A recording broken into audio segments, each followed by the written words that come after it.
Hi there. Thanks for joining me on Rethink Real Estate for Good. I'm Eve Picker, and I'm on a mission to make real estate work for everyone. I love real estate. Real estate makes places good or bad, rich or poor, beautiful or not. In this show, I'm interviewing the disruptors, those creative thinkers and doers that are shrugging off the status quo in order to build better for everyone.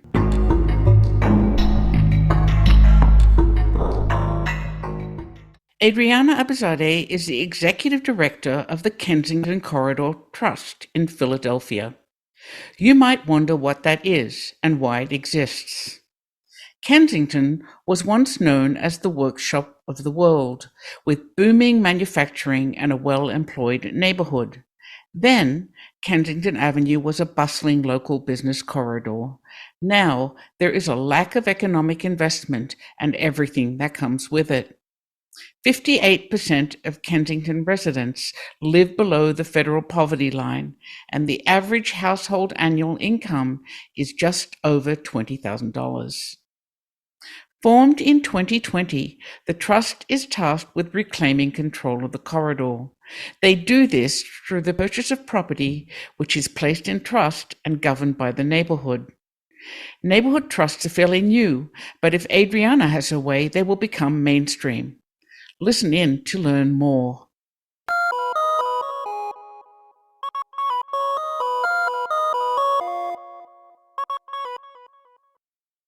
Hi, Adriana. Thanks for joining me today. Good morning. Thanks for having me. So, unwavering commitment to reclaiming control of the business corridor. That's the bold statement on your website.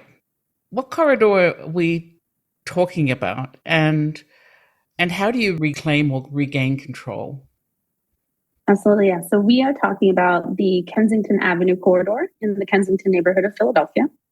And for us, reclaiming control is really a couple of different elements, but all focused on community control, right? So reducing vacancy, bringing new businesses into the space with an emphasis and a focus on businesses that are coming from within the neighborhood, and then providing affordable residential spaces also on that very same corridor. So when did the need for control become clear, and why? Yeah, so KCT was formed in 2019, the Kensington Corridor Trust. We were formed in 2019. I would say the need probably became clear probably sometime in the 5 years before that, and maybe even longer before that. But it was watching kind of the wave of gentrification in some of the neighboring neighborhoods following the elevated train, which we call the L, and acknowledging that at some point Kensington would be next. We've already begun to see at that time some active redevelopment from private developers, still not a ton of city investment, some nonprofit investment, but even with all of that, there was still very large vacancy rates, a lot of properties with absentee landlords or not in active use at all. And so it was this mixed space where there was deep investment alongside disinvestment. And so in 2019, we were formed. It's always the next space, right? The next edge. But what did the Kensington Corridor, what was it like previously? How did it shift over the last several decades? Decades ago? Yes. So like many neighborhoods, we were one of the workshops of the world. So it was a manufacturing and factory space, textiles, among other things. And, as we saw that boom kind of shutter and leave spaces like Philadelphia and other major urban centers, we saw increased vacancy. We also saw white flight, and then we saw affordability emerge. And so the neighborhood is now and has been for several decades predominantly Black and brown, fairly low average household median income, around $25,000 a year, which is half of the city of Philadelphia's AMI, which is at around $55,000 a year. Just alongside the disinvestment in the work and the employees leaving, there was also then disinvestment in the neighborhood itself. And so that's where we began to see a rise in the vacancy, which then led to an increase in crime, and it kind of trickled from there. All the things that follow. So what is the Kensington Corridor? Is it primarily retail? Is it housing, office? Like what sort of uses are along there? Absolutely. So it's predominantly commercial mixed use. So most of the buildings are commercial on the first floor with residential on the second and third story. Some of the blocks are 2 stories, some of the blocks are 3 story. but it's predominantly commercial mixed use. How long is the area that you're working on? So we are a 1.4 mile long corridor, but we're actively acquiring on 3 blocks. So we are using a strategy of density for acquisition. So you launched actually something called the Kensington Corridor Trust. And when did it launch? It was formed in 2019, and then I was hired as inaugural ED in 2020. Okay, so it's pretty young. It is, yes, still infants. The primary goal you're trying to accomplish and the target market is community wealth building. Yeah, so we are trying to have localized ownership and control of the real estate to preserve affordability and localized control. So making sure that the folks who have lived there historically have access and control over those spaces. So the target market is the people in the neighborhood. Like, how do you stop other people from buying in? Like, you can't. You can't, right? So, So let me step back a bit. What is a neighborhood trust? What is the Kensington Corridor Trust, and exactly how does it work legally and financially? Mm-hmm. Absolutely. So a neighborhood trust legally is the combination of a 501c3 and a perpetual purpose trust. So it's that hybrid construct between those two entities that creates the neighborhood trust model. And then in terms of the way that we operate, we have 2 governing bodies, both of which are fully comprised of residents and small business owners in the neighborhood. So of the 19134 zip code specifically, we touch 6 census tracts along that 1.4 mile long corridor. So in those, there's about 32,000 residents. Again, average household median income about 25,000 a year. On the 1.4 mile long corridor, there are over 600 assets. In our current target acquisition space, which are those 3 blocks, there's a little over 100 assets. KCT is in the process of closing on its 20th property now. So we hold about 1/5 of what's in that 3 target blocks. When we get to about 40 to 60% of ownership on those blocks, we'll then begin to move outward 1 block at a time in each direction towards the outer boundaries of the 1.4 miles. Again, density strategy. So it's a neighborhood trust. The neighborhood trust owns the property. The governing organizations are also people from the neighborhood in perpetuity. Mm-hmm. So it can be no one else who controls the property. That's essentially correct. Do I have that right? Yes. Yeah. So a perpetual purpose trust, which is the part that most folks are not as familiar with. Most folks understand the 501c3 nonprofit model. In a perpetual purpose trust, you can protect assets perpetually for a purpose. And so the assets that we are protecting are real estate for collective ownership and localized control and affordability. And then for that purpose that I just mentioned. And so once the assets go in, they cannot come out. And how do you decide who is on the governing board? We hold open democratic elections annually. So actually we're in open cycle right now. So anyone from the neighborhood is eligible to apply or be nominated, either again as a resident or the owner of a small business. And then the existing governing body selects the folks that applied, bring them in, and then we do rotating cycles so that we're not losing institutional knowledge as terms are ending. Well, okay. You said the trust owns about 20 properties now, total square feet? Each property is about 2,200 square feet on average, typically 16-foot frontages and 65-foot runs back in terms of depth. Most of our properties are 3-story. We hold a couple of 2-story properties. And then we also hold some vacant land, which we steward in a community garden. So we have an 11-lot pollinator garden that we steward directly on the corridor. So these are all pretty tiny properties. Actually, they remind me of what's called sliver buildings in Pittsburgh, which are slightly larger. That's exactly right. Yes. 20 by 100. Yeah. Yeah, that's actually larger. These are small. These are typically 16 by 65. Slightly. And what condition are most of these properties when you buy them? And do you renovate them yourselves? I mean, do you have your own development arm? How does that work? Yes. So most of the properties are requiring gut rehab. Some of the properties we're acquiring are coming from private developers. So we're exiting them so that they can move on and be extractive somewhere else. And so not all developers are extractive. Come on, just the ones that we're dealing with. Just the ones we're dealing with. But when we do exit something from a private developer, typically it doesn't require rehab, and we're able to pull it back into affordability, right? So, for example, we just acquired a property where the commercial tenant was paying $1,300 a month, and we're going to be able to bring their rent down to $950. So it is a significant difference in terms of the relationship that I think they're having with a neighborhood stewarded trust.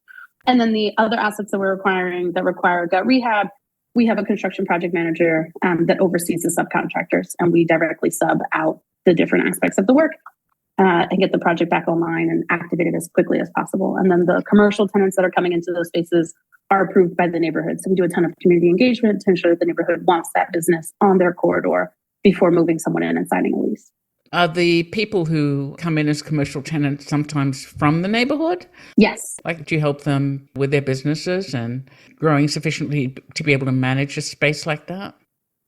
Yes. So a couple of things. Most of the folks that have come to us so far are from the neighborhood. Most of those folks are folks of color, and more than half of them identify as immigrant as well. And we have several women-owned businesses. And so those folks, most of them, as I said, have come from the neighborhood. Most of it has been fairly organic. So folks are referring them to us. We're having a conversation. The other thing to keep in mind, as we talked about the square footage of the space, these are on average very small spaces. So about 850 square foot frontages on the commercial space. So they're small operators. That would be really big in Paris. Okay. See, all relative. It's all relative. For Philly, it's a small footprint. Yeah, it is small. That can be good for someone who's starting out. It's just way less to take on. That's exactly right. So a lot of the operators that we've brought in thus far are single owner, member LLCs. They are figuring out something. Maybe they've tried it in a different space. Maybe they've been a maker inside their home, and they're now at the space and the capacity where they're ready to transition into a bricks and mortar. So it's been really exciting for our organization and our partner organizations to support them in, gaining access to physical space, but also ensuring that their business is ready and that they as entrepreneurs have the wraparound services that they need to be successful and thrive in that space. And so the properties that you're purchasing, do you hope to eventually have control of most of the properties in those 3 blocks? Yeah, so ideally we want to hold between 40 and 60%. So KCT, right, when we talked about earlier about how do you stop other people from coming in? We can't. That's not what KCT is doing. I think at the Kensington Corridor Trust, our focus has been on protecting as much as we can by preserving the affordability and the local control, acknowledging that there's always going to be outside development, there's going to be city development, and also there's going to be individual owners, which we want to continue to own and steward their spaces on the corridor, right? We are not trying to exit individual owners who are, operating their business out of their space or, making their own individual generational wealth out of the space. We're interested in taking on the spaces that no one is activating or that are highly extractive. Okay. So then on to financing. How do you finance these projects? Yes. So we look at it from kind of like 2 worlds, if you would. We do have a 501c3, so we are able to take in subsidy and grants. At this time, we're not using government funding, so it is all private foundation dollars. And then on the debt side, we're using program-related investments or PRIs, also known as mission-aligned investments from foundations from their endowment.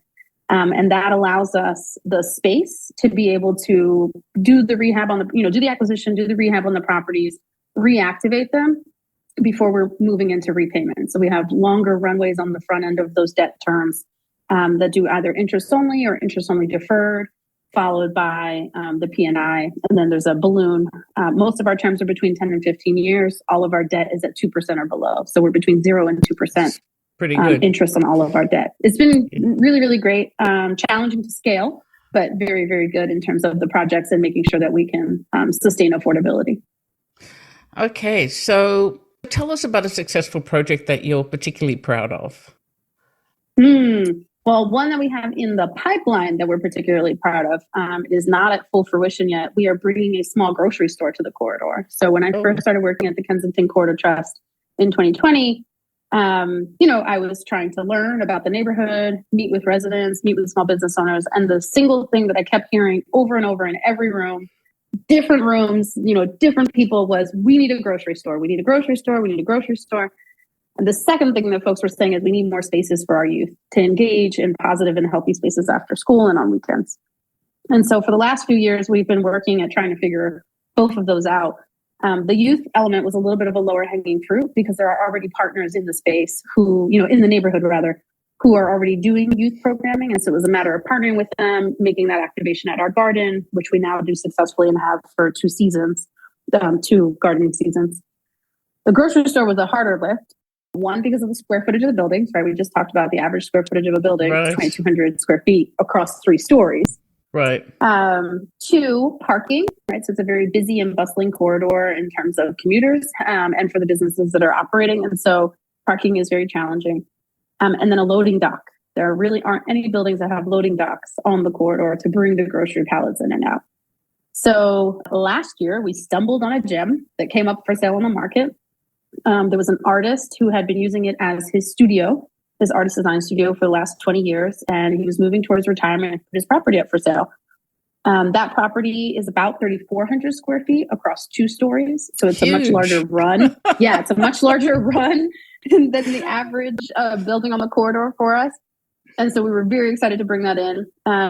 Just right after we brought it in, and we found a local operator. So this gentleman grew up in the neighborhood, has been operating his business in the neighborhood, doing food imports and exports, and is going to move into the grocery space. And then is also going to operate a commercial kitchen on the 2nd story, a shared commercial kitchen. And so we're really, really excited for that project. That's a great project. Yes. It's going to be super great. The neighborhood is excited. It's accessible by transit. So it's literally right outside of the train station. So for folks who are riding the L, it's been very well accepted and regarded and welcomed by the residents. And we're really, really excited to bring it online, hopefully by winter of this year. Sounds terrific. So how do you engage community members and stakeholders so they know what you're doing and become part of this trust? There's a couple of ways. Traditional organizing and engagement, right? Going out, canvassing, being present at events, making sure that we're visible. All of our staff at this point, right? When we're out on the corridor with our swag, with our KC shirts, everyone's like, oh, hi. Like, we're very known just from walking so much up and down the corridor. That's one way. The other way is through our partners. So engaging in partnership and collaboration as much as we can, right? We're a very small entity in comparison to some of the larger nonprofits that exist in the space. And so really leveraging and pulling shared resources together for events and for activities and programming has been really, really helpful. And then the last way I'll say has really been around policy advocacy, right? So in addition to thinking about perpetual ownership, we're also thinking about public policy and systems change. And what does it mean, or what does it look like to have residents engaged and small business owners engaged in that work? And so we do have a full-time organizer on staff who's leading our engagement work, but also doing our policy advocacy. And so we've engaged with a lot of folks in that way because people want to see change in the neighborhood, and we all have a vision for what we want. And so bringing those folks to City Hall to do testimony and meeting with legislators and council and having them hear directly from the folks on the ground. So I think through those kind of 3 different avenues, we've been pretty successful at engaging with folks. So that was going to be my next question. Is the city of Philadelphia supportive of the trust and its goals, and how? Yeah, I think the city has been supportive. I was invited to be on the mayor's transition committee for economic development this past winter. I think we have a strong presence in the city of Philadelphia as a new and innovative model. What I think we haven't quite cracked the code on is determining funding and land. So I was going to ask about that. The city of Philadelphia has a land bank. And so we are working with our local councilwoman who was recently elected, so a new rep, to determine how we can move forward with doing that, with unlocking some of these properties that sit within the target boundaries of where we're currently doing acquisition. And then trying to learn more and be in the right spaces and places with the right people at the right time to determine how we can unlock some funding from the city of Philadelphia. And I think we're getting closer every day. But, when we look at other cities across the country, some cities are making multi-million-dollar investments into innovative trust structures. That has not yet been the case in Philadelphia, but I am very, very hopeful that we can unlock some land and some dollars to make this work possible. So is the Kensington Corridor Trust unique in Philly or anywhere? It is. Yeah, so it's the only one in Philly. And then the other folks who are using the same legal infrastructure and also building a neighborhood trust structure are based in Kansas City, Missouri, and we both formed around the same time. They're very focused on the residential aspect. We're more focused on the commercial aspect, but we use the same legal infrastructure and back end. And we're both neighborhood trust models. But outside of us, to our knowledge, there are no others. Should there be more of you? I think so. We at KCT have been very cautious, just to say, let us make sure that this is sustainable first before we begin to replicate. We don't think that neighborhoods are stomping grounds for experiments. So we want to make sure that this is viable and sustainable and that it has impact and that it can be governed locally and that you can, secure sufficient funding and land to make it work long term. I think we're still maybe another year, 2, 3 out from that determination. But we have conversations with communities across the United States and some international conversations as well. Regularly, just like what would it look like to replicate this? What does it look like to scale it in Philadelphia? I think some folks are very interested in the model and particularly in the governance and the financing of the work.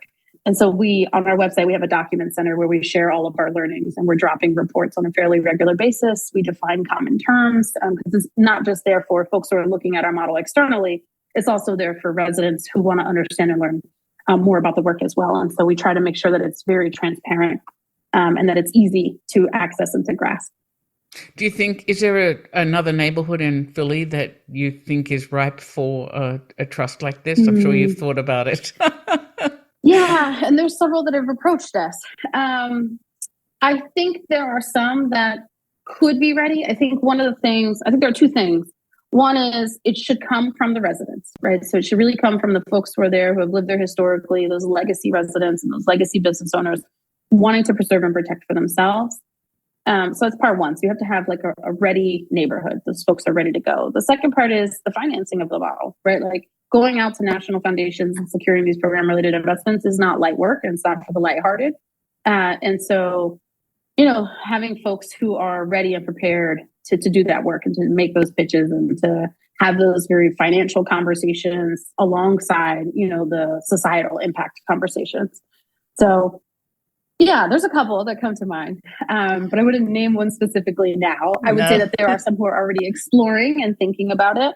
And, we want to be of support wherever we can to all of those folks.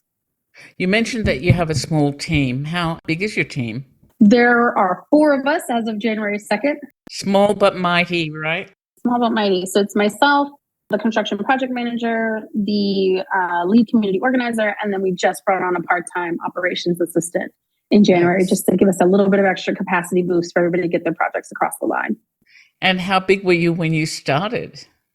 Just you? One. Just me. For the first 2 years, it was just me. That's pretty decent growth, right? Yes, I think so. Slowly but surely. So what excites you most about the work you are doing?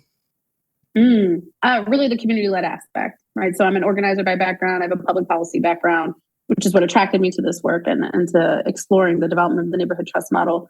But to me, there's nothing more exciting than folks leading the way forward, the folks who are most closely impacted, the folks who know the best solutions to the work and to the issues and the challenges. That's the best part. Like our governance is amazing and bar none. I love working with the residents and the small business owners to design and to determine what it is that they want done and for our team to just go and implement it and serve as the stewards. I hope people are listening to this because a lot of people are very scared of that. Oh, no. I mean, it's my favorite part. It really is. Yeah. But I mean, working with people who don't necessarily have the skills or understanding around real estate development, that can be really tough. Yeah, it can be 100%. And we're so grateful to have funders that have supported us in doing governance education. So we've brought in outside facilitators to have discussions with our boards around the different issues where they felt they could have some skill strengthening, right? So thinking about how to make a real estate deal, right? When do you know something is the right acquisition? How do you, put together your portfolio? But even other things like marketing and communications and thinking about social media and press hits, development and fundraising, making a pitch, right? Like all of those things. If you haven't served on a board before, or if this isn't an area where you've had space, it's all new. It's all new. All new, right? And so making sure that folks feel like they are equipped to support our staff team, but also each other and the broader neighborhood in executing the work. But I think so oftentimes, particularly in the nonprofit sector, we feel like, you've got to have the attorney, the HR consultant, you've got to have a finance expert to be your treasurer, right? Like all of these things are necessary, and it's just so untrue. You can bring in those external supports to make sure that the folks who are closest to the works are the decision makers, but that they have expertise at their side when they're making those decisions. So you don't have any requirements for skills for the governance board? We do not. Open applications every year. The only requirement is that you live in or have a small business in the neighborhood. Outside of that, there are no formal requirements for skill sets or education or anything else. So looking ahead 10 years, what potential do you think trusts like this hold? Yeah. One, I think preserving pockets of affordability, right? The private development is coming, city development is coming, individualized owner development is coming. And so I think, making sure that the folks who have lived in a certain space and place historically can afford to continue doing so. And so reducing some displacement is my hope. I think scaling is definitely viable in 10 years, right? So thinking not just only in Philly, but also in other places and spaces. And acknowledging too that the model is not a one size fits all, right? You can use this legal infrastructure and back end, and you can think about neighborhood-led governance and work on residential, right? Strictly residential, as they're doing, trust neighborhoods out in Kansas City, Missouri. Or, potentially other uses. Maybe you use it just for green spaces, right? Like we've been able to integrate, right? So we're working on residential and commercial and green space, but you could have focuses based on the needs of any specific neighborhood or place at any given time. And then my hope is that 10 years from now, this really won't be seen as innovative or othered, right? It'll be this is normal, right? Just when you think about community land trust. Mainstream. Right? When community land trust first emerged, everyone was like, what is this? This is not a thing. This won't be viable. And look now, right? There are hundreds of commercial land trusts, but maybe thousands. I don't know the statistics, but there are many across the United States, several of which are in Philadelphia, and have been very successful at preserving green space and doing affordable housing construction. And so, I think getting it less from like this shiny new thing into like this is a place where we can invest and we know it's a sure investment and there's space to have real impact in neighborhoods through this work. And it will unlock financing, because financing is definitely mainstream, right? 100%. The way that we define risk is very mainstream. Very mainstream. So one final question for you. What keeps you up at night? Moving too slow. Interesting. Like, are we moving too slow? That question of just like, what is the right pace and scale in order to make sure that there is sufficient impact and you are preserving enough affordability. Meanwhile, making sure that there is sufficient external investment to take, care of some of these larger things that folks want to have taken care of, like crime and education and public transportation, right? Like all of these societal benefits that we have at large. It's like a little bit of a coin toss almost, right? Like if you have too much investment in one place, you have really active displacement of low income folks. And if you have so much preservation of affordability, it makes it difficult to have investment perhaps in some of these other areas. So yeah, sometimes I'm just like worried about the pace and the scale at which we're doing the work. And we're acquiring about 5 properties a year right now, which when I say that to some folks, they're like, that's amazing. I'm like, yeah, but remember, they're like 2,200 square feet a piece. There's over 600 of them on this 1.4 mile long corridor. So if I buy 5 a year, we're like really the impact, this feels fairly small. It's very impactful for the folks who take on those spaces as commercial tenants or as residential tenants. But in the larger scheme of things, like I'd love to see us acquiring more each year, bringing more properties online each year, attracting more businesses each year, and making sure that there's more residential affordability annually as well. So yeah, just like pace and time. I always feel like I'm fighting some clock, some like non-affordable clock. Well, it sounds to me like you're going gangbusters, and I expect in a year or two you're going to be buying 20 properties a year. I don't expect less from you. Okay, noted. The pressure is on. So thank you very much for joining me, and I can't wait to see what else you do. Thank you. Thanks for having me.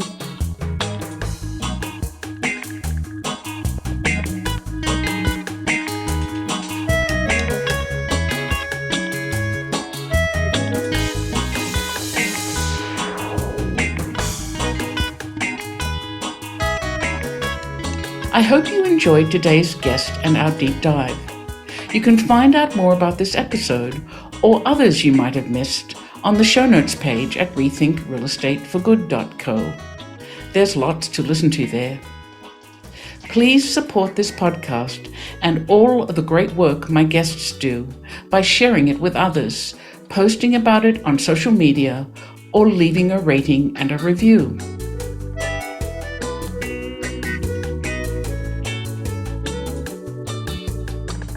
To catch all the latest from me, you can follow me on LinkedIn. Even better, if you're ready to dabble in some impact investing, head on over to smallchange.co, where I spend most of my time.